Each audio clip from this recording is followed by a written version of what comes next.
नमस्कार, सी न्यूज़ भारत में आप सभी का स्वागत है। मैं हूं आपके साथ रजा सिंह। खबर बिजनौर से है, जहां पूर्व सीएम अखिलेश यादव शनिवार यानी आज बिजनौर पहुंचे। अखिलेश यादव ने नूरपुर में एक जनसभा को संबोधित किया। इस दौरान अखिलेश यादव ने दलितों, अल्पसंख्यकों और पिछड़ों के साथ साथ किसानों, युवाओं और बेरोजगारों को भी साधने का काम किया। उन्होंने पुरानी पेंशन बहाली का वादा करके लोगों को लुभाया। देखिए ये रिपोर्ट।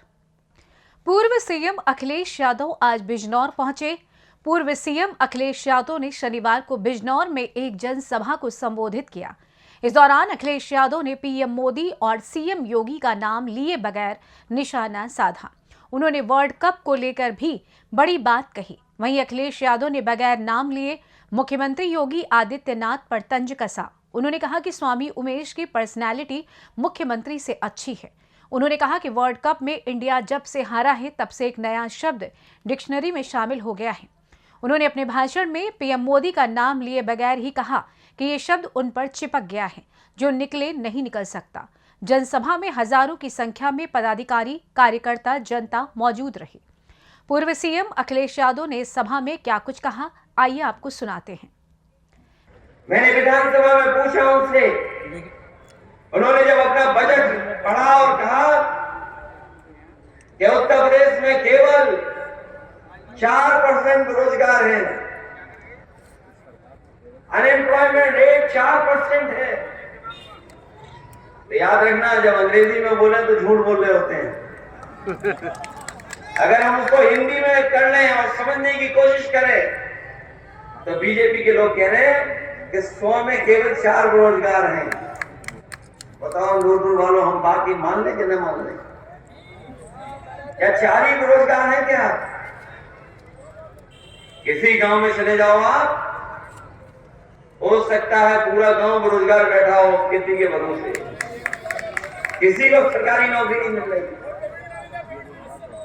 इसलिए साथियों, हम आपसे कहना चाहते हैं, ये जीरो टॉलरेंस जिले होकर के आए हैं, कई सभाएं की आपने, आपको खुद अनुभव महसूस हुआ होगा कि यात्रा में कभी कभी कठिनाई भी होती है, कभी कभी परिचय भी होता है लोगों से, क्या लोग कितने जुड़ रहे हैं, कितना साथ दे रहे हैं, आपको यह अनुभव मिला है। हमने तो कई यात्राएं की हैं, कई यात्राओं में हम लोग गए हैं, न जाने कितनी बार रथ यात्रा की है। इसमें जब पहली बार बिजनौर आए थे तब बिजनौर इतना संपन्न नहीं था, हमें भी न जाने किस कमरे में कहां पर रुकना पड़ा था, वो दूसरी बात थी। लेकिन जब रथ चला था उस समय हमारी सरकार भी बनी थी और हम लोग सरकार बनाने में कामयाब भी हो गए थे और बिजनौर के लोगों ने साथ भी दिया।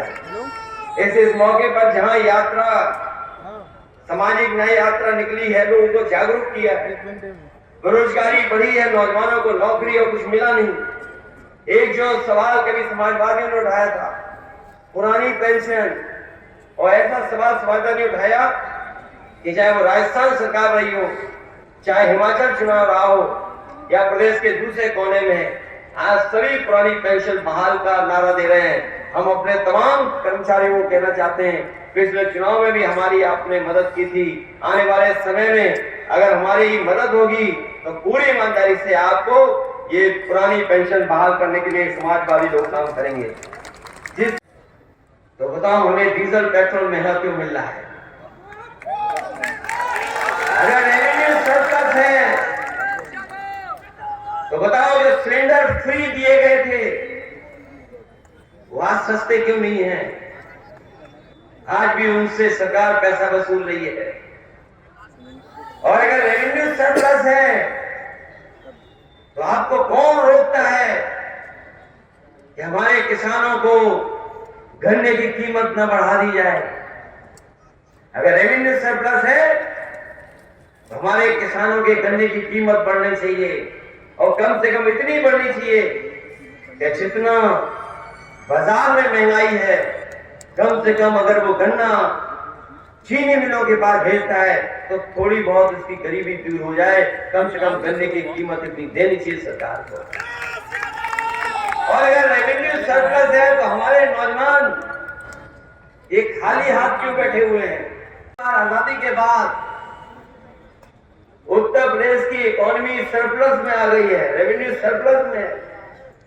बताओ हमारे दूर दूर के भाइयों बहनों, कितने लोगों को समझ में आ गया होगा।